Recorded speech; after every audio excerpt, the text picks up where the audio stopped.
I mean, they did it because they wanted full control over this land. Right. It might have been a very valuable piece of land that was being developed, and whoever they were disputing it with wanted full control over this land, so they killed the father and son, unfortunately. Gotcha. Which, quite honestly, I mean, like, brings me back. I mean, I keep saying this, but we gripe about the price of title insurance, but it's not worth the price of your life.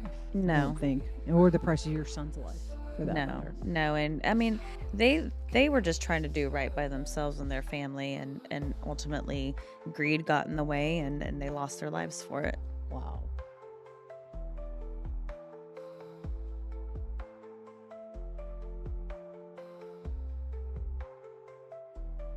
Knife in a drawer that's too clean to call a story untold, untold, untold. The windows reflect what I can't unsee. A murder that echoes eternally. Hello, hello. Welcome to Murder, Mayhem, and Mortgages. I'm Chef, And I'm Robbi. and today we are wrapping up our season with one final story for you. Well, it's just the first half of the first season. Oh, yes. Scrap that. Yeah, what do we know? What do we know? All right. So, as always, we tell a bitter tale of murder, mayhem, and always involving real estate or mortgages. Mm-hmm. And then we rank them after we tell our tales. Yes. So, do you want to start us off? Yeah, today I wanted to talk to you about a father and son. They were involved in a real estate deal out of, and I'm sorry, I'm probably going to butcher this, but We've been Babata- doing that all season long. They're used to it by now. it's a Babatala, India. And Batala. yes. And basically, they had traveled for a land dispute and disappeared by night. Went to a title company and never closed. So, K. Veeraswamy Reddy, he was 62. His son, Prasad Reddy, 37. They were both very respected real estate investors, and they had some interstate investments, which means, crossing state lines. They were actually they were buying and developing real estate. They had gotten involved with some other parties in a real estate transaction. Things were kind of going sideways. The negotiations were starting to, not pan out how everybody wanted. And so there was some disputes on the land ownership and the development that was involved. So, where do the meets and bounds end? At the bloody line. That's terrible. But Oh, one day they were heading into a village for a court case for some like bounced checks. I guess that's kind of the first process. Whenever you have some land disputes over there, you got to go to court over it. And on their way to court, they had stopped for breakfast and were kidnapped by 6 people in broad daylight and forced into a vehicle, where they were subsequently taken to the land that was in dispute and being developed, and they were killed. sounds like a mafia hit. Well, not only were they killed, they were hacked to pieces, Ooh. which is pretty brutal and, in my opinion, very personal. When you start killing people in that kind of manner, that's a very personal way to kill somebody. We keep having these episodes that involve wood chippers and pigs. Was there a pig involved? No, it was just in the middle of nowhere, but it was kind of what's the word I'm looking for? People keep getting hacked to death. Well, because over they were land. killed on the land that was in dispute. To me it was a Disputes symbol. resolved. It was a symbol of what was really going on. Okay. And eventually they did charge some people for the murder, but there are other suspects that are still. At large? Yes. Okay. Yes. So it's an ongoing investigation, or It are is, they in? it is an ongoing investigation. I think in a situation like that, it's hard to ascertain who is involved and charge people accordingly. But at least there have been a couple people that have been apprehended, because that's a very gruesome way to die and kill somebody. It's a very And gruesome way to solve a real estate dispute, too. yeah, I mean, they did it because they wanted full control over this land. Right. It might have been a very valuable piece of land that was being developed, and whoever they were disputing it with wanted full control over this land, so they killed the father and son, unfortunately. Gotcha. Which, quite honestly, I mean, like, brings me back. I mean, I keep saying this, but we gripe about the price of title insurance, but it's not worth the price of your life, I don't No. think, or the price of your son's life, for that No, matter. no, and I mean, they were just trying to do right by themselves and their family, and ultimately greed got in the way, and they lost their lives for it. Wow. All right.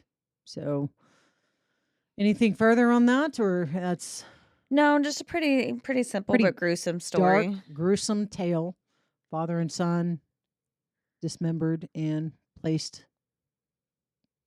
promptly on the raw land that was being developed. Yeah. Well, And they were and kidnapped in broad daylight over as I breakfast. say, the fact that it was in the middle of Pretty daylight, brazen.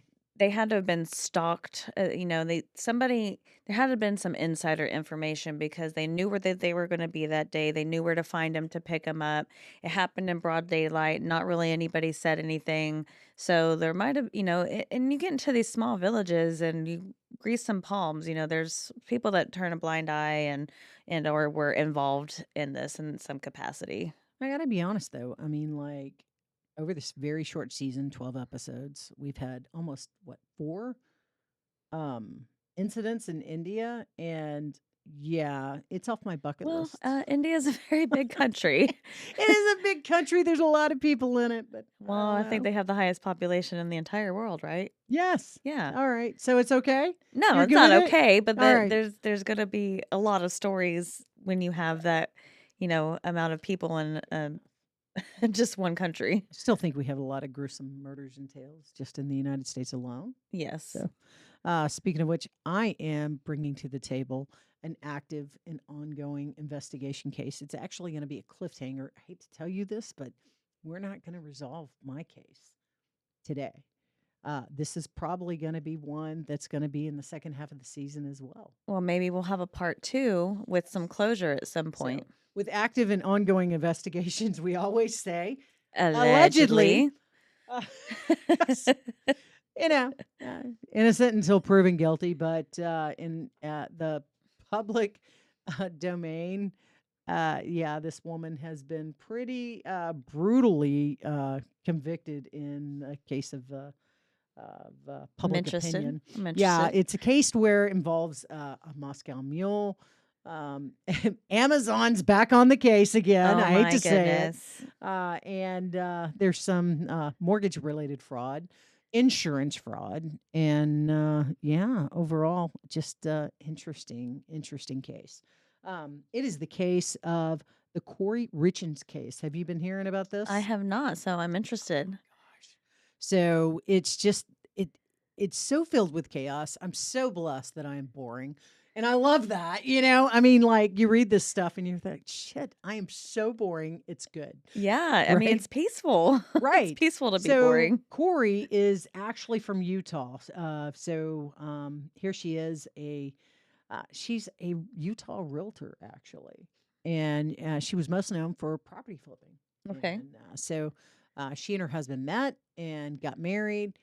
Picture perfect. They're both successful people out in Utah. She does a lot of property flipping.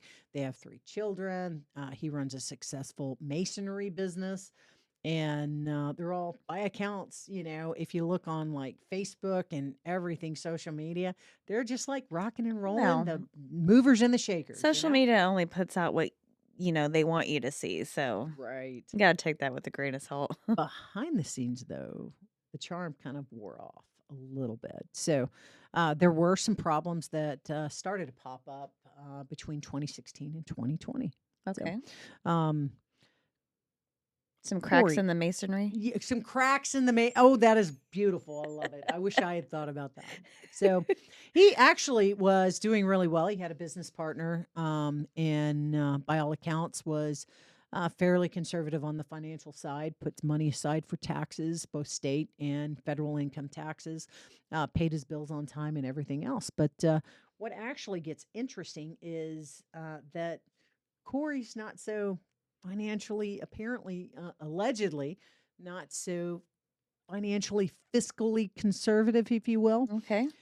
She runs up about $30,000 worth of credit card debt on her husband's debts. That's easy to do. Yeah, really. And shoes? What are you In doing over here? shoes. All right. I'm going to warn your husband. That's not creepy at all while we discuss this stuff. Oh, when he makes me mad, I just look at him and say cha-ching. So she had taken out at least about $100,000 worth of bank loans on his behalf using a fraudulent power of attorney, allegedly. That's why we do the alive and well. Right. And also actually wound up pulling some money out of the family safe, which, I've heard that happen a few times with other parties. So Mhm. it's a case that kind of happens, but it kind of gets a little bit whacked out. And he starts noticing these things and he starts telling his business partner, his sister, his family friend. It actually gets so bad. Now, here's the thing. He actually consulted a divorce attorney. He sets up a secret trust. He makes sure that his sister's in charge of the secret trust. Mhm. He actually had a prenuptial agreement with him that was signed prior to the marriage. And interestingly enough, she only profits if they're still married and he dies. Hmm. Like if they get divorced, she doesn't get anything. That kind of Cue scenario. the motive. Cue the motive. So during the period between 2016 and 2000, though, she continues to take out life insurance policies over and over and over again to the tune of like $3 million. Oh my gosh. Yeah. So, I joke with my wife about our life insurance policies. It's dark humor and whatnot. But I think this really went to an extreme. He also had a life insurance policy with his business partner, which is good practice for people who are in business together. I have heard that. Yeah, well, if your business partner passes away, there's a lot of issues. So there's usually like a life insurance policy for an initial buyout so that there's no family conflict or no probate on 50% of the business. I don't think a lot of people think about that either. Right, which is why you want to consult a great attorney on these things. And obviously he did, and so did the business partner. And they had a great, by all accounts, working relationship. There's no problems with the business. What got weird was when the business partner got contacted because the beneficiary, there was a request to change the beneficiary without either party knowing. And the beneficiary requested to be changed was over to Corey. And he went, oh, no, no, no, no, no, no, no. Notified Eric, the husband. So here it is, beneficiaries changed and changed back, and it actually doesn't even go through, but there are multiple life insurance policies. Turns out, as we kind of pull back the narrative of it and scale back all these things, he's having some health challenges on a couple of different interesting times. So they go to a trip in Greece, and he has, quote unquote, an allergic reaction to something. Apparently, he was on some medication. According to Corey, he was on some medication, and he requested to have a non-alcoholic drink, and they bring him an alcoholic drink. By her standards, she says he has a reaction. He's suspicious, right? Then happens again on Valentine's Day in 2022 that she's like making him a sandwich. Like, what a romantic gesture, right? He has another allergic reaction immediately, and like he has to take his son's EpiPen and chug some Benadryl to like recoup basically very quickly. And he tells his sister after this event on Valentine's Day 2022, he's like, she gave me a sandwich. I think she tried to poison me. Yeah. Now at this point, I'm thinking, when the hell did the movie Get Out come out? And turns out Get Out came out in 2017. So here's your path. Somebody trying to kill you, change your life insurance policies and all that. That's what that movie was about. Get the hell out, right? Yeah. But he didn't. He didn't. And so here it is. He's trying to make the family work. They are entering counseling. He by all accounts, he's madly in love with her. And madly in love or deadly in love, I'm not really sure. It just blows my mind that he suspects this woman of actually attempting to kill him. Well, then there is another incident in March. Well, she wants to buy this multi-million-dollar property, and property, flip it. And he's like, seems like a money pit. I really don't think it's a good idea. Mhm. And during this time, he also thinks like a few weeks ago, she tried to kill me again. Yeah. So here it is. And this time she makes him a Moscow Mule because she feels like she talked him into this deal. And he dies that night. And she calls the police. She said, I was sleeping in my son's bed because he was having a nightmare. And so I was sleeping in my son's room with him. And I go in to check on my husband and in the middle of the night, and he's cold and not breathing. And he just died in the middle of the night. I mean, why after that point would you even take anything your wife made if you suspected that? Right. Like I would be doing one of these. or follow the movie Get Out and just get the hell out, right? But Jeez. no, he decided to stay, believed in the marriage, this, that, whatever. And so here it is. The family's immediately suspicious. He's passed away. Well, yeah. So the I think he died on the night of the 3rd into the 4th. She closes on that $1.8 million property on the 5th, like a day later. Oh my gosh. So here it is. All these things are happening. Families making accusations and making legal maneuvers to block her from accessing anything of the family estate, those kind of things. And so obviously there's some family tensions there. And the investigation starts. And of course, one of the things that the cops do is they circle in on the spouse, So here it is. But it takes a long time to get phone records, and it takes a long time to get financial records, put the pieces together, make the interviews and this, that, whatever. So here it is, a year's going into it, and they're still investigating the murder. And there is an autopsy, and he didn't just pass away in the middle of the night. He dies from fentanyl overdose, like 5 times the lethal dose kind of thing.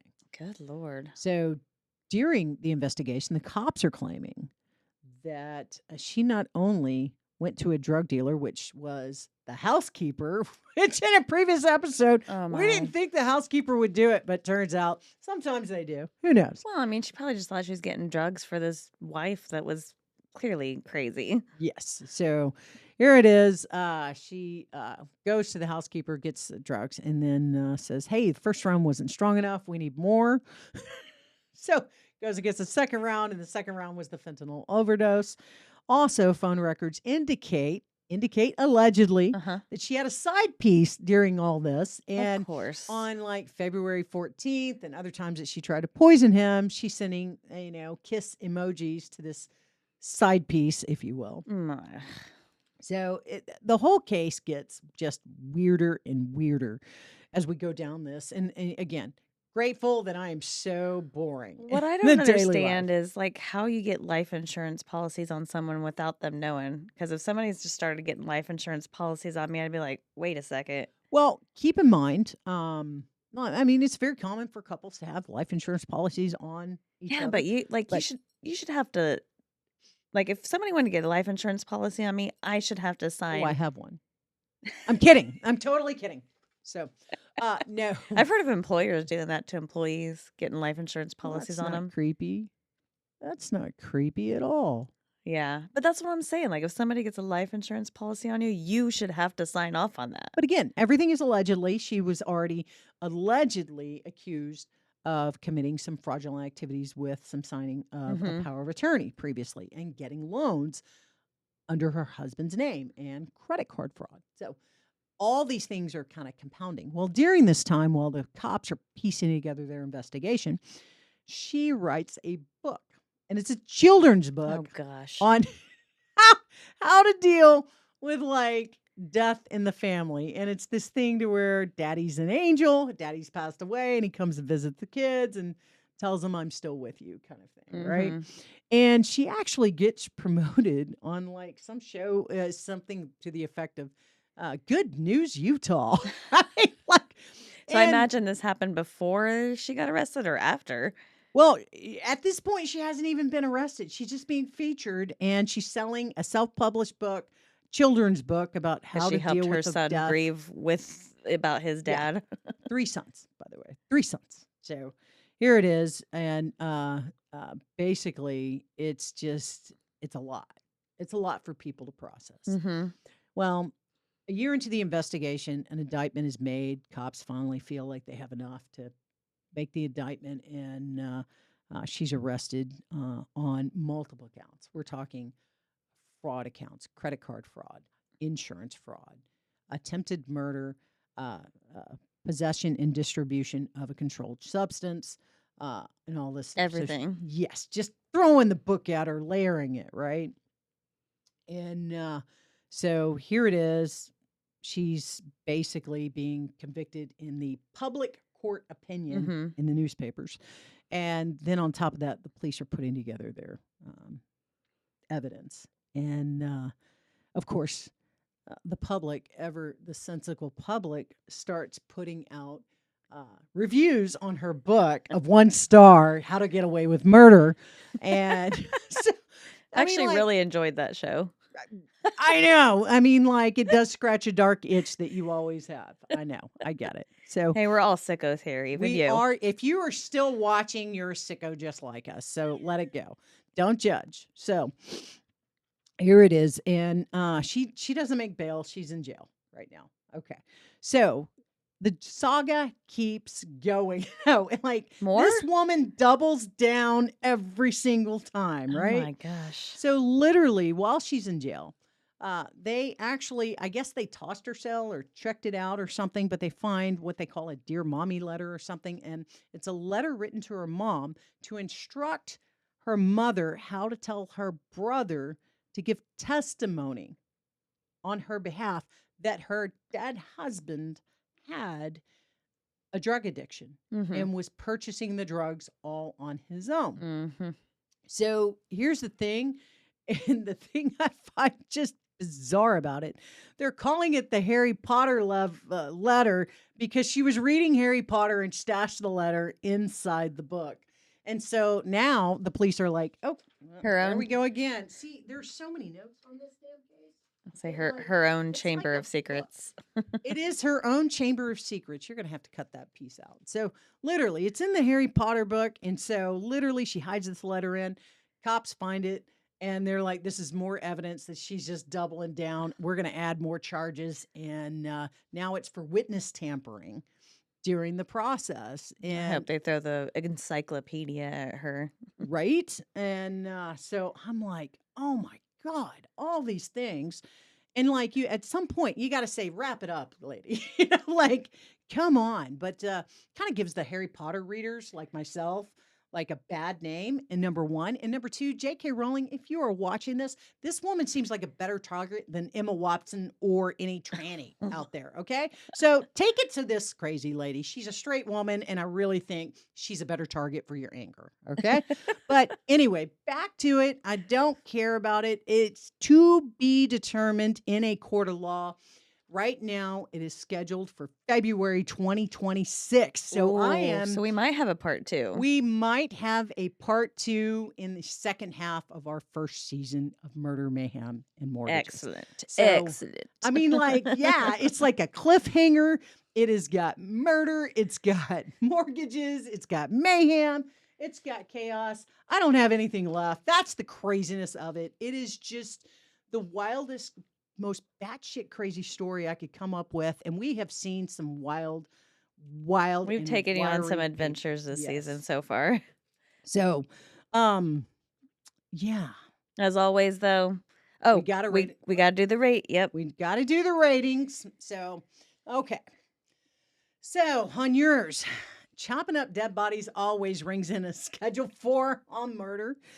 Mayhem, because they put the bodies back on the property that was in dispute. That's going to be a solid 4. Mortgages, there were no mortgages, so I'm going to leave it at a 2. Although I love the fact that they were kidnapped daytime at breakfast time. That's just ballsy. Yes. Right there. That's why they think that there was insider, cooperation. All right.